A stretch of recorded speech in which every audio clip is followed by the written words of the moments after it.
I'm Hailey Spencer, and I will be Hamlet. I'm Kieran, I'll be playing Ophelia.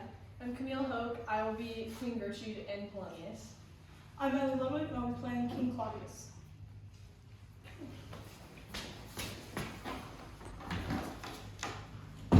Sweet Gertrude, lead us to. We have closely sent for Hamlet hither, that he, as 'twere by accident, may hear affront Ophelia.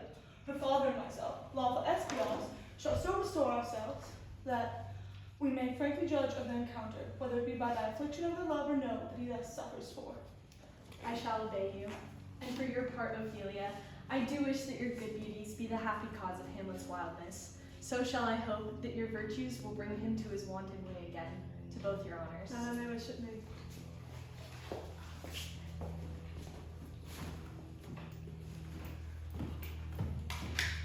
Ophelia, walk you here, gracious so pleasing that we will bestow ourselves. Read on this book, that show of such an exercise may color your loneliness. We are oft to blame in this, 'tis too much proved, that with devotion's visage and pious action, we do sugar o'er the devil himself. Oh, 'tis true, how smart a lash that speech doth give my conscience.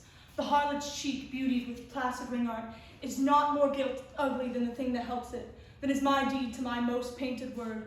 Oh, heavy burden.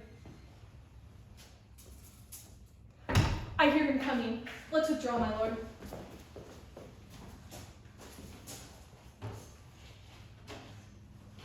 To be, or not to be, that is the question whether it is nobler to... The fair Ophelia, nymph in thy morsins, be all my sins numbered. And my lord, how does your honor this many a day? I only thank you well.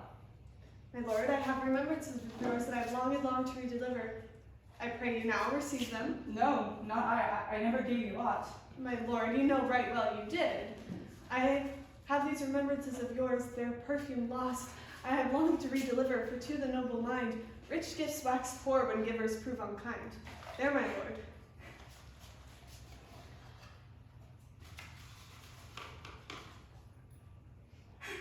Are you honest? My lord, Are you fair? what means your lordship? That if you be honest and fair, your honesty should admit no discourse to your beauty. Can honesty have no better commerce than with beauty? Aye, truly! For the power of beauty can sooner transform honesty from what it is to a bawd than the force of honesty can translate beauty into its own likeness. This is sometimes a paradox, but now time gives it proof. I did love you once. Indeed, my lord, you made me believe so. You should not have believed me, for virtue cannot so inoculate our old stock, but we shall relish of it. I loved you not. I was the more deceived. Ah, get thee to a nunnery. Why wouldst thou be a breeder of sinners? I am myself indifferent, honest. Yet I could accuse me of such things that it were better my mother had not borne me. I'm very proud, revengeful, ambitious, with more offenses at my beck than I have thoughts to put them in. Imagination to give them shape, or time to act them in. What should fellows as I do crawling between earth and heaven? We aren't knaves all, believe none of us. Go thy ways to nurturing.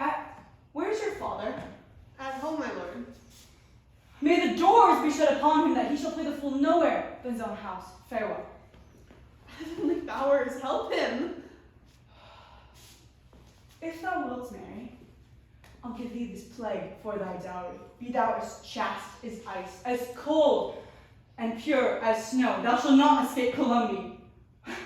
Get thee to a nunnery. Farewell. Or, if thou wilt marry a fool, for wise men know well enough what monsters you make of them. Go, get to a nunnery, go, and quickly too. Farewell. Heavenly powers, restore him. I have heard of your paintings well enough. God hath given you one face, and you give yourself another. You jig and you amble and you lisp. You nickname God's creatures and make your wantonness your ignorance. I'll no more aught, for it hath made me mad. I say, there shall be no more marriage.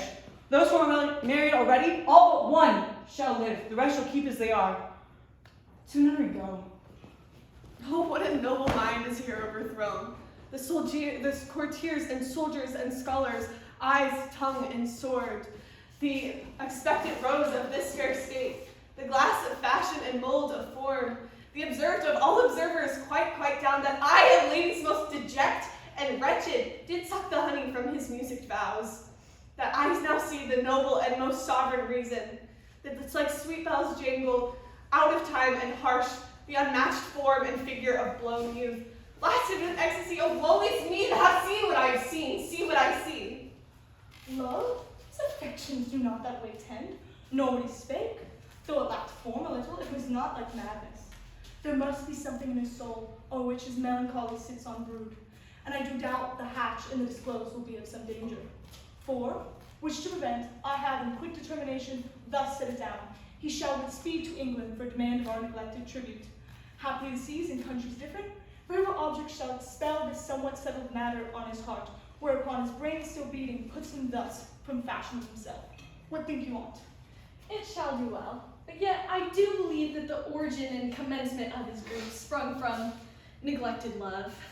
How now, Ophelia? You need not tell us what Lord Hamlet said. We heard it all. My lord, do as you please, but if you hold it fit, after the play, let his queen mother all alone entreat him to show his grief. Let her be round with him, and I'll be placed, so please you, in the ear of all their conference. If she find him not, to England send him, or confine him where your wisdom best shall think.